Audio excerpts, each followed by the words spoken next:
Ecoou, canto forte nessas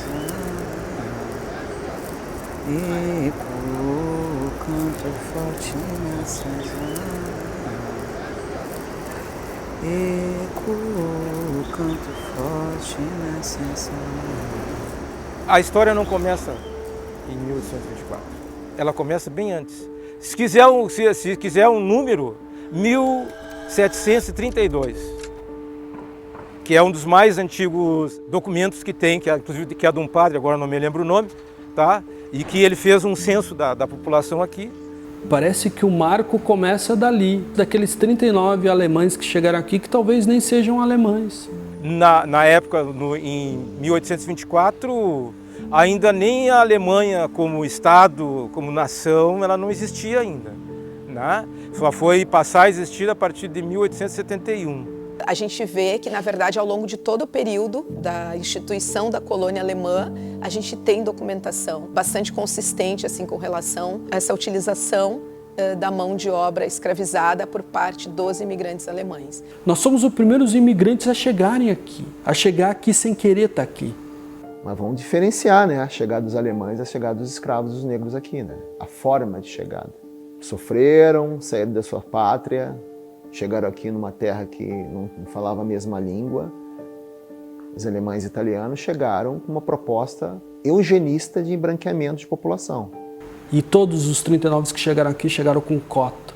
Cota de comida, cota de ração, cota de terra, cota. O negro chegou na base da cibata. O professor disse, agora vamos contar história sobre a escravidão. E daí deram um livro de história, que eu de lá era o quê? Eu tinha 13 anos. Aquele livro de história antigo que só tinha umas 3 páginas contando a história do povo negro. Só tinha umas 3, 5 páginas só. Porque o povo levou chicoteado, foi pro tronco, foi não sei o quê, e uma mulher branca soltou eles. E daí eles estão livres assim porque foi uma bondade de uma mulher branca. Com 13 anos de idade eu escutei aquilo. Na história do Brasil parece que a princesa Isabel foi a boazinha, né? Que assinou o papel e que libertou os negros, quando na verdade não foi nada disso, né? Foi uma pressão do exterior, mudança de forma de trabalho, né? Saindo da escravidão, entrando no capitalismo, as indústrias inglesas, o Brasil sempre foi devedor e forçaram, na época, os fazendeiros a mudar a forma de relação de trabalho. Aí soltaram os nossos irmãos de qualquer forma na sociedade, né? Quando começou a terminar a escravidão, a lei de terras veio em seguida, 1850, se não me engano, que dizia que só podia ter terra pela compra ou por posse mansa e pacífica. O que é essas duas coisinhas? Eles tiravam o negro sem falar de negro ali, né? A nossa formação familiar, né? A base da nossa família, avô português, vó negra. Então o nome da nossa avó negra é Frida Altenhofen. Não é Silva Souza Santos, é uma negra com nome alemão. Como é que surge isso? Isso surge lá na época da Guerra dos Farrapos. Os alemães lá de Santa Cruz, de Santa Maria, eles resolvem vir para cá, fugindo, e chegam aqui e tem os negros, né? Tem os negros escravos deles e os negros que estavam aqui, que eram escravos. Como é que tu vai dar sustento para esse pessoal? Negro escravo, tu vai ter que dar comida para ele, tu vai ter que prover para ele. Nem para eles tinham, o que eles fizeram? Não podia negro ter terra. E para o negro ter terra, o que eles fizeram? Deram o sobrenome deles para os negros poderem ter um pedaço de terra para que provessem o seu sustento, trabalhassem para eles também. E é aí que surgem os negros com sobrenome alemão. Esses negros, quando foram soltos, eles foram soltos ao léu. Nós temos um mar de distância da nossa história. E a gente não consegue voltar. A história do povo negro, quando a gente olha para nós, né, eu posso até falar um pouco por mim. Eu sou filho, minha mãe é de origem alemã, meu pai de origem negra.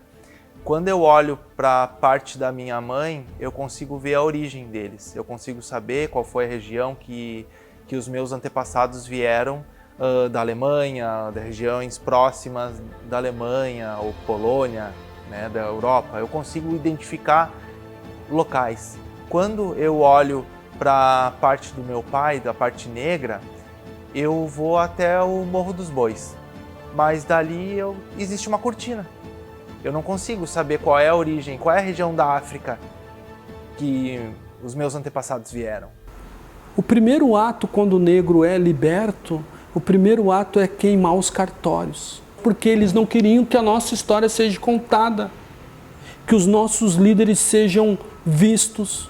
Eu me lembro muito da questão do hino, né, de Novo Hamburgo, que começa falando que foram poucos imigrantes vindos lá do fim do mar e que desbravaram essas terras trabalhando sem parar, e essa gente aventureira fez o vale prosperar. Esse é o hino de Novo Hamburgo. Se o vale prospera com o calçado, isso tem mão negra, né? Tem o labor negro, tem o trabalho negro. O alemão tinha o conhecimento do sapato, mas o negro tinha o artesão. Como cortar o couro, né? Como fazer a sola, como cortar a sola, como fazer o salto, como fazer tudo, como montar o sapato. Houve aqui a indústria do calçado que empregou muita gente, né? Para que a indústria do calçado crescesse, teve que ter negros lá trabalhando. Né? Está documentado em artigos acadêmicos que existia a presença negra nos grandes curtumes que fizeram o vale prosperar. Eu iniciei trabalhando no calçado com mais ou menos uns 11 para 12 anos. O tratamento que a gente tinha assim era um pouco diferenciado, a gente notava que tinha uma certa diferença. Eu notei assim um certo crescimento, entendeu, desse grupo de colegas de negros que a gente tinha. Então já começamos a se dedicar mais ao estudo, vamos começar a estudar, começamos a estudar à noite. Daí começou a surgir os técnicos em calçado, começou a surgir o técnico, entendeu? E o pessoal cresceu, né? Hoje eu vejo, tem vários negros que são técnicos de calçado, né? Tem muitos por aí que nem no Brasil não moram mais. Comecei a trabalhar numa fábrica de calçado, na linha de produção, né? Aí saí e comecei a trabalhar então na parte burocrática da exportação, né? O que me levou a ir trabalhar na China, né? Onde a gente ficou lá por 9 anos, quase 10 anos, né? Brasileiros que foram para lá no sentido assim de orientar e cuidar a questão de procedimento, a questão de qualidade, baseado na sua experiência profissional aqui no Brasil. A indústria coureiro-calçadista tem uma presença negra muito forte. Já sendo preto, já tenho dificuldade. Imagina uma mulher preta, vindo de Cachoeira do Sul, sem experiência nenhuma de calçado, sem experiência nenhuma da vida. Eu era uma mulher nova ainda. Eu tive que trabalhar 13 meses como aprendiz, sem salário. E até que, graças a Deus, saí costureira da fábrica. Sobre religião, então, era pior ainda. Era muito preconceito. Como até hoje, tem gente que vem vindo por esse lado e da calçada passa para o outro, para não passar na frente da casa da batuqueira. Mas quando precisam, eles chamam. Todo terreiro, ele é acolhimento para toda e qualquer pessoa, independente da sua origem social, da sua raça, da sua etnia, da sua religião, porque o terreiro ele é mais do que a religião, né? Sede axé para mim é isso, é aprender que se eu tenho não vai faltar para ninguém, né? Porque não é para mim como pessoa, né? Eu, indivíduo, eu vou passar. Eu vou chegar um dia em que eu vou ser também uma ancestral, mas eu tenho muita responsabilidade com aquilo que eu vou deixar. Agora a gente realmente conseguiu reconhecer o 20 de novembro como um feriado nacional, algo que já era para ter sido reconhecido há muitos anos, e não somente agora. E o reconhecimento desse 20 de novembro, tu pode ir por duas vias. Ou realmente as pessoas estão se importando com o negro na sociedade e dando o seu devido valor à nossa raça, né? Ou então apenas para tentar abafar, dá para se dizer assim, né? o que o racismo estrutural, né? A gente não está dizendo aqui que nós somos melhores do que A ou que B, né? Eu entendo que nós estamos nesse período de celebração dizendo, nós também estávamos aqui. Se nós estávamos aqui também, se nós construímos essa cidade, nós fazemos parte dessa celebração, né? Dessa história, dessa construção.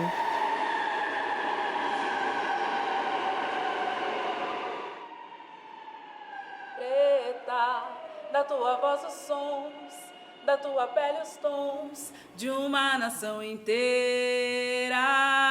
Preta, da tua voz os sons, da tua pele os tons de uma nação inteira. A minha avó era mais militante do que eu, né? Só que na época eu não entendia, né? Então ela dizia sempre assim para mim.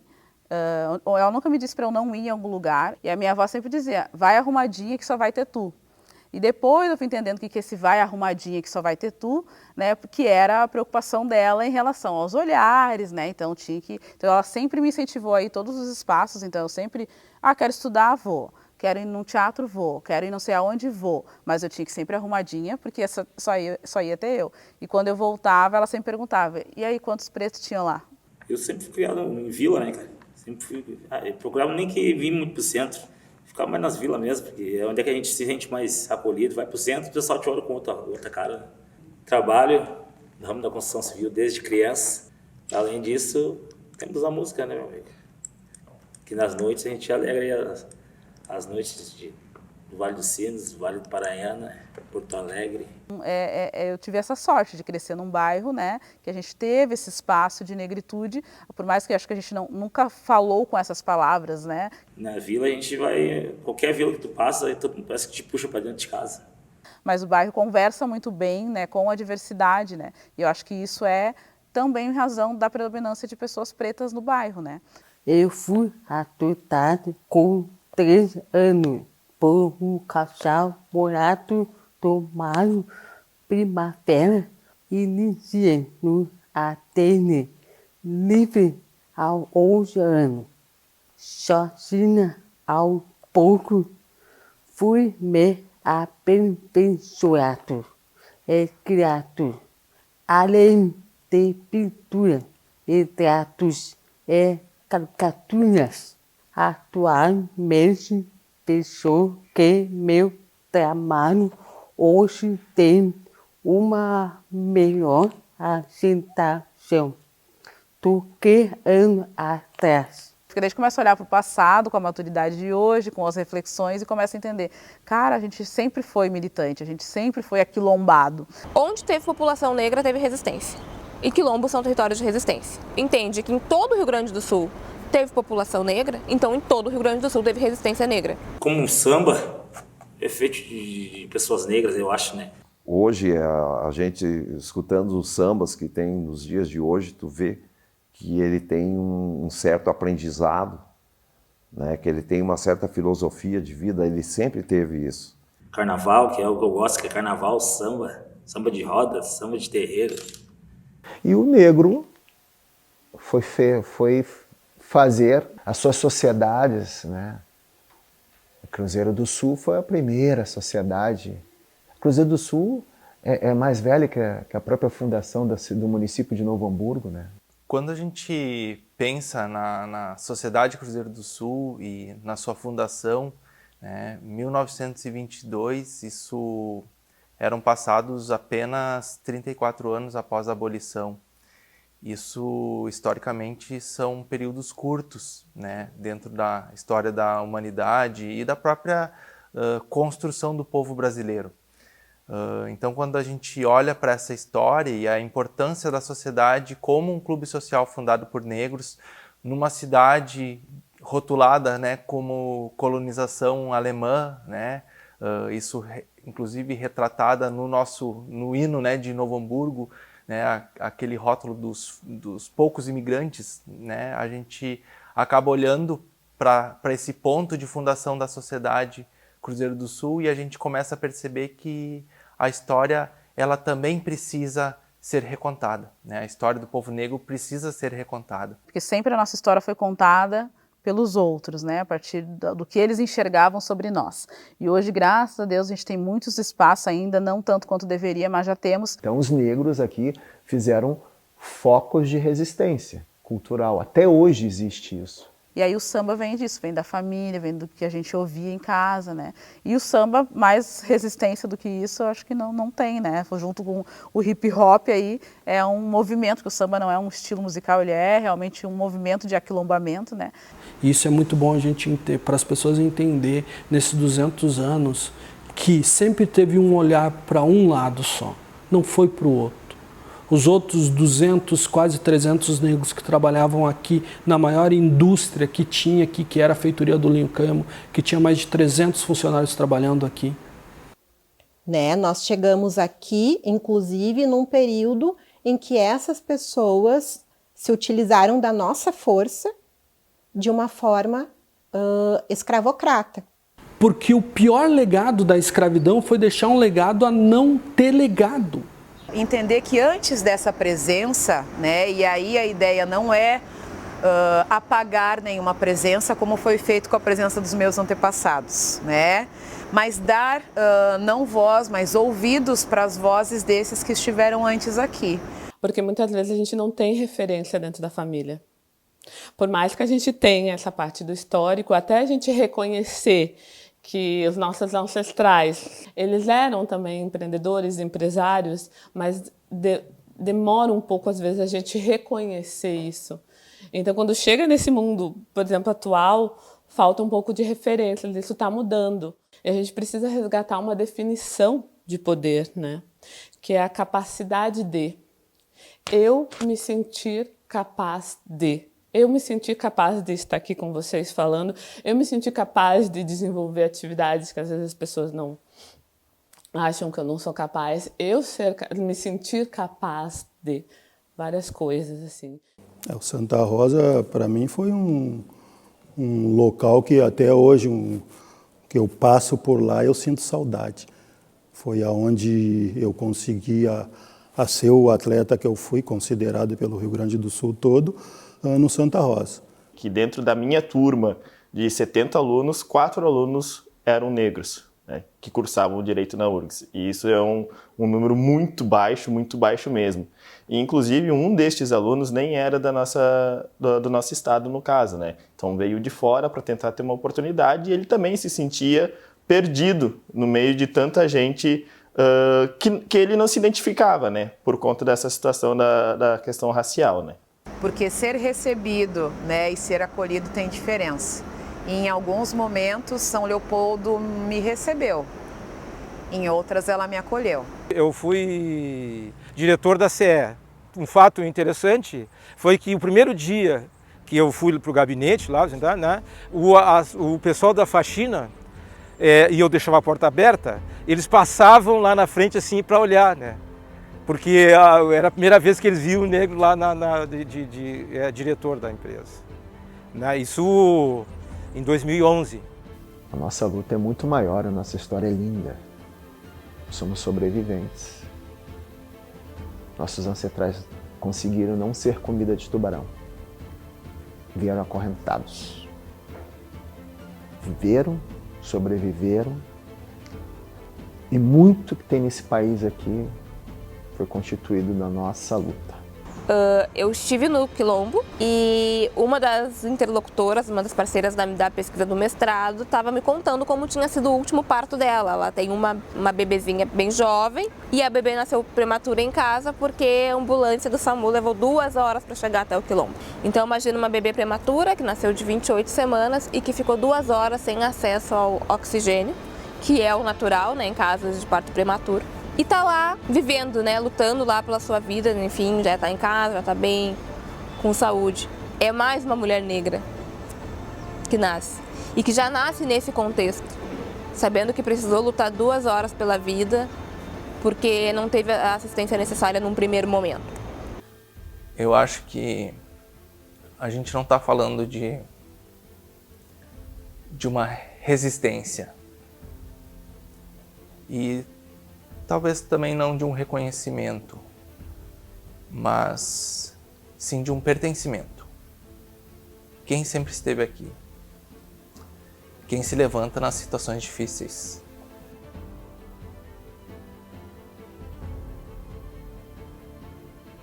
Eu, infelizmente, hoje não consigo saber qual é a origem, qual é o local da África que meus antepassados vieram. Mas eu consigo pertencer ao Brasil, ao povo brasileiro.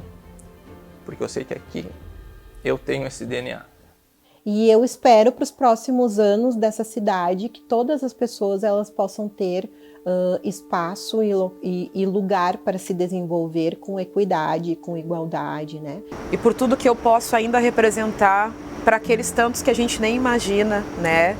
Mas que me mandam, professor, esse ano eu vou me formar e tu vai estar na minha formatura. Professor, eu casei. Professora, meu filho nasceu. Eu comprei minha casa, eu estou trabalhando. Então, é o que faz valer a pena, sabe? É o que faz cada esforço e cada lágrima de verdade não salgar a pele para doer, como foi para os meus antepassados, né? Mas lavar minha alma mesmo. Antes de você estar aqui, nós já estávamos aqui. Nós fizemos parte disso. Antes de 200 anos, meus irmãos e irmãs chegavam aqui escravizados. Aqui nesse rio aqui. Hoje ela tem gestão de um negro. E é muito importante a gente ocupar os primeiros lugares. Mas também é foda ser os primeiros. Então, falar sobre os 200 anos, para mim, é buscar 200 outras maneiras de ter esperança, de que esse lugar ele seja cada vez mais acolhedor. Isso, para mim, é o mais importante, que a gente consiga pensar 200 formas de tornar essa cidade cada vez mais hospitaleira. Para os próximos 200 anos, de fato, se torne o que, para mim, de verdade, é um quilombo.